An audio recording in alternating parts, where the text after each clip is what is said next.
Hi, എൻ്റെ പേര് ഷഹാന ഷെറിൻ. ഞാൻ മഞ്ചേരി നിർമ്മാൺ അക്കാദമിയിൽ പഠിച്ചുകൊണ്ടിരിക്കുകയാണ്. 15 മന്ത് കോഴ്സ് ചെയ്യാണ്. ഞാൻ ഈ +2 കഴിഞ്ഞിട്ടാണ് വരുന്നത്, ഈ ഫീൽഡിലോട്ട് വന്നത്. എനിക്ക് ഈ ഡിസൈനിങ് ഫീൽഡിനെ കുറിച്ച് വല്ല ഐഡിയ ഒന്നും ഉണ്ടായിരുന്നില്ല വന്നപ്പോൾ. പിന്നെ ഇവിടെ വന്ന് ടീച്ചേഴ്സൊക്കെ ഭയങ്കര സപ്പോർട്ടീവാണ്. എല്ലാവരും നന്നായിട്ട് സപ്പോർട്ട് ചെയ്തു. എന്നെക്കൊണ്ട് പറ്റുമെന്ന് പറഞ്ഞു. വലിയ പ്രതീക്ഷയൊന്നും ഉണ്ടായിരുന്നില്ല എനിക്കാദ്യം. പക്ഷെ ഇപ്പോൾ ഞാൻ നല്ല പ്രതീക്ഷയിൽ തന്നെയാണ്. എവിടെയെങ്കിലുമൊക്കെ എത്തും, എന്തെങ്കിലുമൊക്കെ ആവും എന്നുള്ളൊരു കോൺഫിഡൻ്റ് ഉണ്ട്. അത് ആ കോൺഫിഡൻസ് കിട്ടിയത് ഇവിടെ നിന്നാണ്.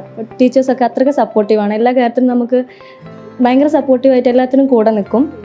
പിന്നെ ഇവിടെ മോർണിംഗ് നടക്കുന്ന തോട്ട് സെക്ഷനിലൂടെയൊക്കെ നല്ല ഇമ്പ്രൂവ്മെൻ്റ് ഉണ്ട്. എനിക്ക് പൊതുവെ ഞാൻ ഒരാളെ ഫേസ് ചെയ്ത് സംസാരിക്കുക എന്ന് പറഞ്ഞാൽ എനിക്ക് ഭയങ്കര ബുദ്ധിമുട്ടുള്ള കാര്യമായിരുന്നു. പക്ഷേ ഇപ്പോൾ ഞാൻ ഇത്രയും കുട്ടികളുടെ മുമ്പിൽ അവരൊക്കെ ഫേസ് ചെയ്ത് ഞാൻ സെമിനാറും തോട്ട്സൊക്കെ പ്രസൻറ്റ് ചെയ്യാറുണ്ട്. അതിനൊക്കെ ഉള്ള കോൺഫിഡൻറ്റ് കിട്ടിയത് ഇവിടുത്തെ ടീച്ചേഴ്സ് കാരണമാണ്. So thanks Nirman Academy. Nirman Academy, an exclusive educational academy to make you a complete professional.